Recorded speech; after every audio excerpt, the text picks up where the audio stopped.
Well, today I'm working on a calendar wall hanging. This is my prototype copy, I guess I would say, and one that I've copied from someone else. And this is a little bit too wide for a standard 12 by 24 calendar. So what I've got to do, as you can see, this calendar isn't going to set in there, and this is 12 inches wide. There are other calendars that are wide enough so that they fit in here. They're about 1.25 inches wider, but for this project, the 12 by 24 is the one that I have chosen to make the frame for. It's not going to be an exact copy of this one, but it's going to be close.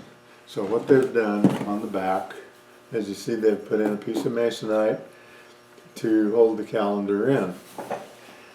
The calendar slides in from the top. There's a groove back here, you see. Slides in and down, and then sets on a base down here at the other end. So what we can do then is just go ahead and copy what they have done here with the groove in the back is the first thing we want to try to accomplish. And the total, counting an 1/8 inch recess for the back piece and giving room for the calendar to set in the front, then is going to be a 1/2 inch. So the first pass that I'll make on the router table will be to take an 1/8 of an inch off of the back. I looked at my plywood supply that I have, and it looks like it's a metric size, which is a little thicker than 1/8. So I'll go ahead and cut that groove first, and then I'll reset the thing in such a way that I can then cut a narrower groove, which is about 1/4 of an inch by 3/8 of an inch deep, to complete the cut.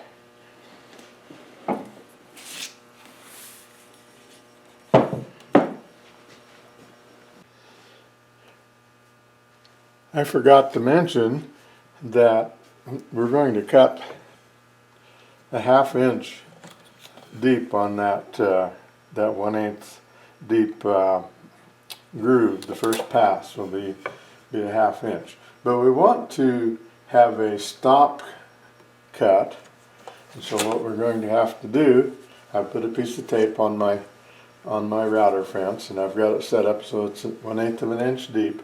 So I'm going to take my trusty ruler here, set it on top of this piece of the framework that's going to be the main frame for the calendar, and I'm going to draw a line where I want to stop. So let's double check this and see how it's going to work. Okay, that will work. That's my starting point.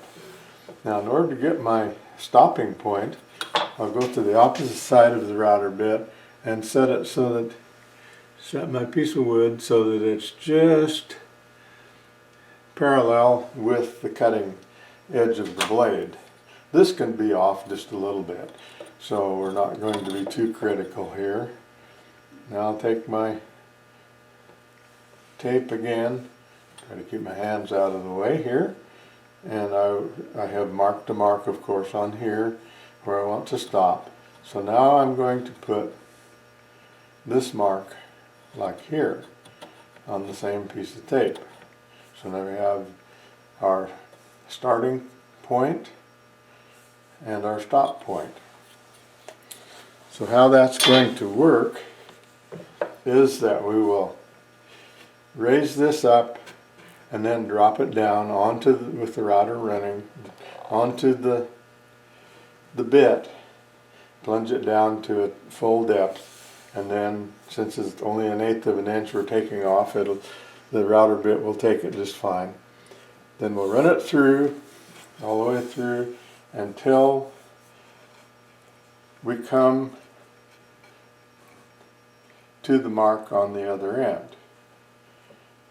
And in this case,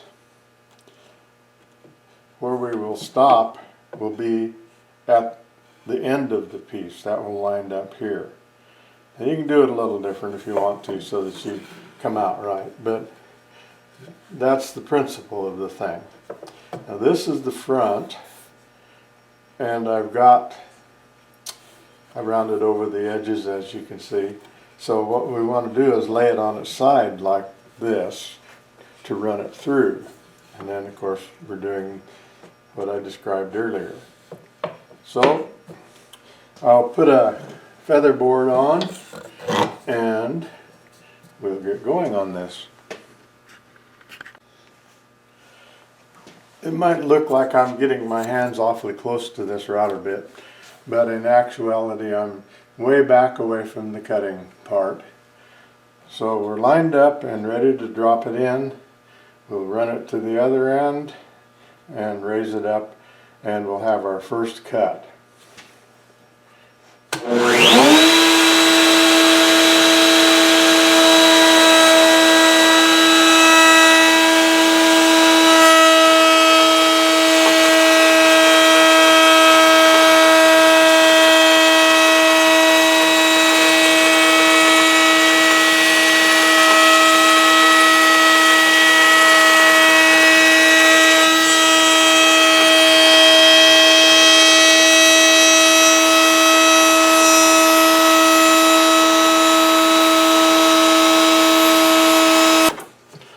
Well, my tape's kind of in the way of raising it off of the blade there, so I'll just have to do it after it's stopped.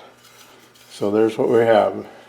There's our starting point, and here's our stopping point. The next thing we want to do is drop our bit down to where it's about 3/8 of an inch from the table. So I'll do that now.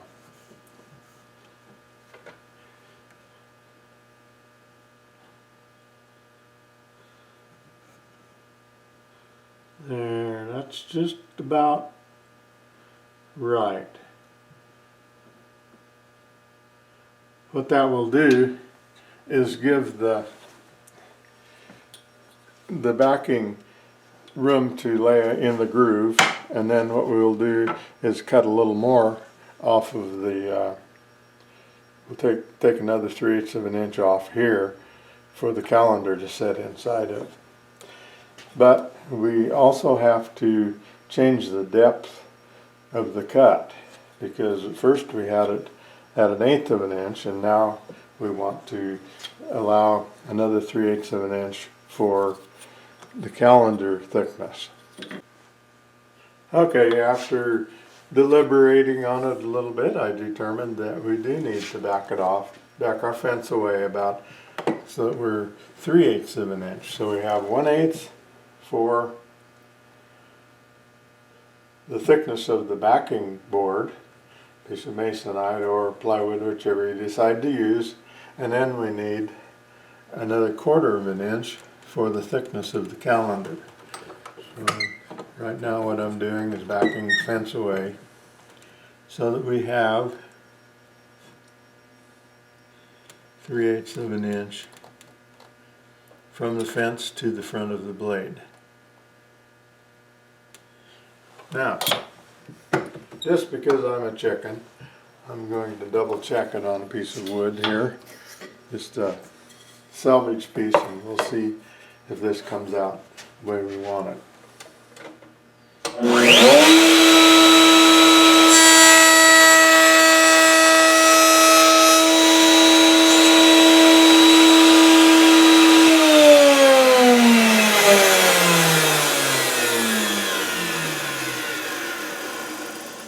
And it's close, but I think I better,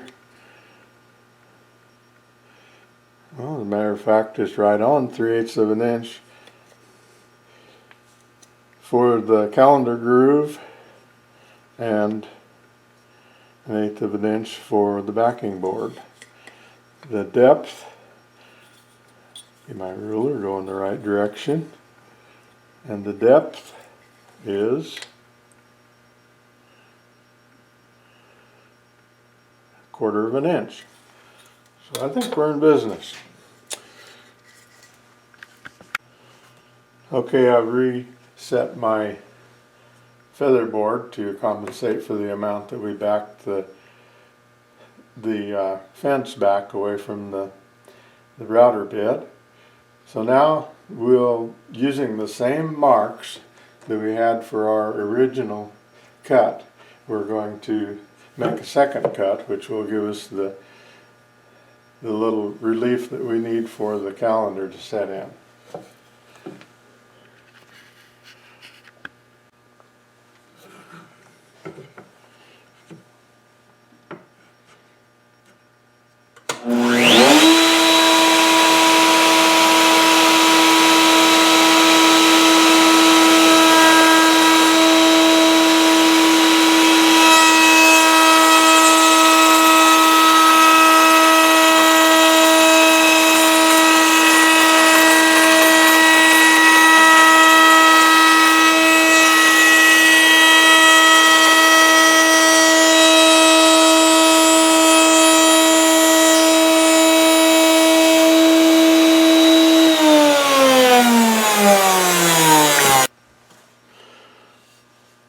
Okay, now I believe you can see what we're doing here. This is going to be our backer plate that will go here, like that. And then we have our little groove for the calendar to set in. Now we'll cut the second piece, and then we'll move on to the next stage of our project. Now I'm going to leave the router bit at the same height and the fence in the same position, and I'm going to cut a relief groove on the bottom piece of the calendar frame, which actually this must be 3/4 of an inch thick. Yes, and what I've done, I've left this at 12 inches long, so that I can do my final cut when I get the thing completed. But I do need a groove here in the bottom for the bottom end of the calendar to set in. So I'm going to run that through. I took the stop marks off because I don't need it on this piece because it'll be completely hidden. Okay, here we have a groove that is 3/8 of an inch deep and 1/4 of an inch the other direction. And this will be where, here's your calendar coming down like this, and it will set right in the groove like that.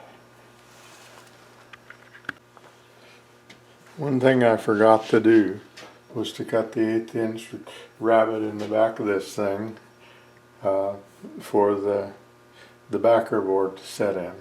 I should have done that while I was set up for it when I was making the sides, but out of sight, out of mind, just kind of forgot it. So we'll run that through now, and then we'll have everything except for the top.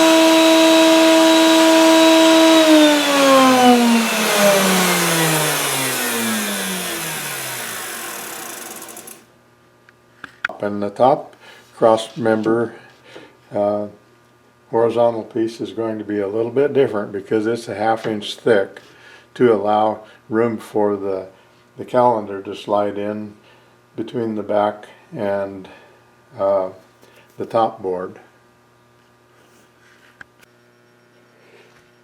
Now I've got my dowels all lined up, got the holes drilled, and I'm ready to put it together.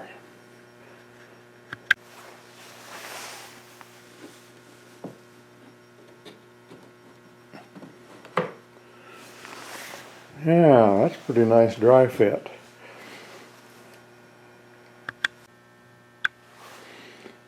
Okay, I've got the dry fit all put together, getting ready to glue, and I want to do one last check on my calendar. And let's see, this is April, So we'll open it up to April. Now you have to realize we're looking at the back of the calendar frame. The calendar is going to set in this groove here and slide down till it comes to the bottom. And of course it's going to slide right in there when we have the back on it. And I believe that's a really nice fit. I want to show you a couple of little tricks that I've learned over time. You know how sometimes your dowel will it'll go in easily, but then it doesn't want to come back out. Well, a real easy way to do is take one of these spring clamps like this with the little plastic ends on it, and just put that on your dowel, hold your workpiece in place, and squeeze down here so you're putting pressure on it and it will come right out. Think that's a good idea? Works out good for me. Okay, we'll do the next one. There we are. These weren't too terribly bad. Now the next thing I want to show you, kind of a, not really a big revelation or anything like that, but when you're putting glue down in a hole, it's sometimes hard to get it all the way down.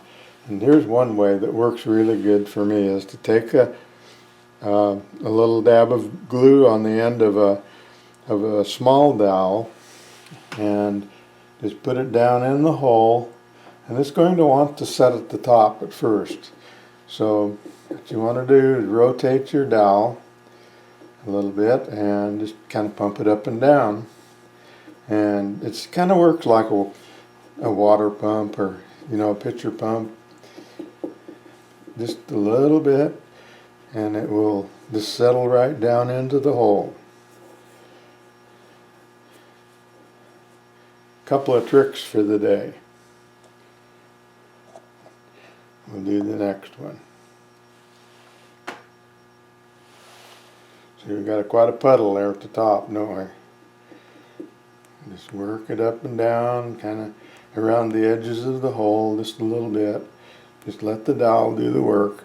And before you know it, by doing this, it has pumped it all the way down, and all of the sides are completely covered with glue. Well, the last step of our build is to put our backer board in, and I've chosen some nice finished maple or birch, I don't know which it is. We're going to lay it into the hole right here, the 1/8 inch groove that we have in the very back side of it.